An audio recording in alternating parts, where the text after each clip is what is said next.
আসসালামু আলাইকুম ওয়া রাহমাতুল্লাহি ওয়া বারাকাতুহু। সম্মানিত দর্শকবৃন্দ, ভিউয়ার্স, আমি এখন দাঁড়িয়ে আছি airport traffic box, DMP traffic বক্সের সামনে। এখানে কিছু সংখ্যক গাড়ি রাস্তার সাইডে, একবারে সাইডে, একেবারে ওভারব্রিজে এসে পার্কিং করে দেওয়া, হালকা পার্কিং করার জন্য এই অমানবতার কাজ করছে এখানকার ট্রাফিক বক্স ডিএমপি পুলিশ যারা আছে।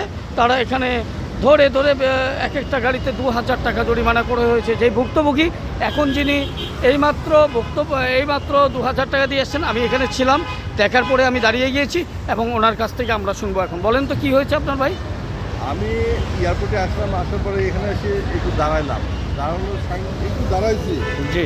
ইতিমধ্যে ওনারা এসে ধরে কাগজপত্র নিয়ে 2000 টাকার একটা মামলা, স্লিপটা ভালোভাবে দেখান।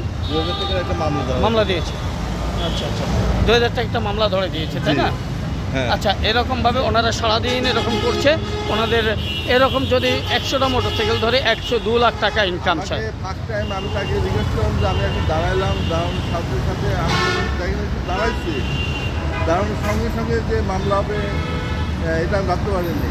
তাকে বললাম যে ফার্স্ট টাইম, কিন্তু উনি আমার কথা রাখলো না। উনি নগদে কাগজ নিয়ে মামলা দিয়ে দিল। তবে এটা অমানবিকতার একটা অমানবিকতা, যেটা আসলে অনেকে ফার্স্ট টাইম মাফ করে দেওয়া দরকার ছিল। সেকেন্ড টাইম সেম ব্যক্তি গাড়ির নাম্বার রাখা দরকার ছিল, যে গাড়ির নাম্বার রেখে সেকেন্ড টাইম তাকে শাস্তির আওতায় আনতো, এতে কোনো আপত্তি থাকতো না। কিন্তু ওই ভুক্তভোগীর কথা যে আমি এখানে মাত্র 1 মিনিটও হয় 2 মিনিট দাঁড়াইছি, এর জন্য আমি অনেক ক্ষমা চেয়েছি, কিন্তু ক্ষমা করে দেওয়া নেই। তাকে 2000 টাকার একটা নথি ধরে দেওয়া হয়েছে। এভাবেই চলছে। আবারও এয়ারপোর্ট ট্রাফিক বক্স ডিএমপি পুলিশের কৃতকর্ম। সারাদিন 100টা মোটরসাইকেল হলে 2 লাখ টাকা ইনকাম। এই এহেন পরিস্থিতি থেকে আসলে আবারও আওয়ামী সরকারের দোসরের মতো কার্যক্রম শুরু করছে।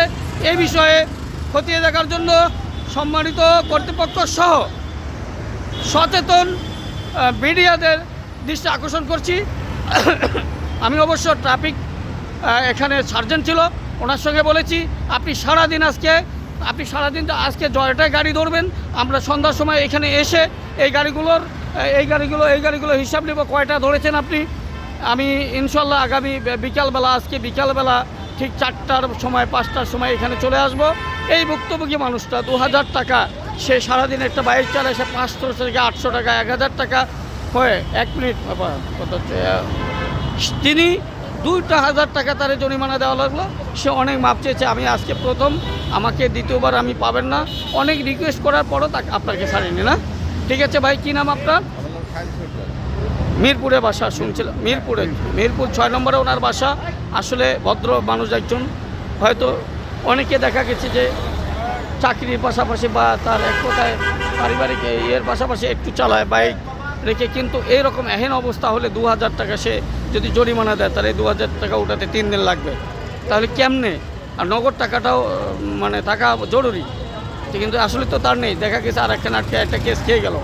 কয়েকদিন সময় থেকে আপনার এই কেসের? 14 তারিখ, সামনের মাসের 14 তারিখ পর্যন্ত আছে। যাই হোক, কিন্তু এই যে অপ্রীতিকর ঘটনাগুলো, আসলে এখানে সাইডে দাঁড়ানো ঠিক না, কিন্তু তারপরও উনি ভুলক্রমে দাঁড়িয়েছে। এই দাঁড়ানোর অবস্থা থেকে ডিএমপি এখানকার যে সার্জেন্ট আছে, ওরা সবাই একটা গ্রুপ, 4 জন সার্জেন্ট ওরা একটা গাড়ি এভাবে ক্রমান্বয়ে ধরতেছে। যাই হোক, আমরা আরও আসবো আপনাদের সামনে। সে পর্যন্ত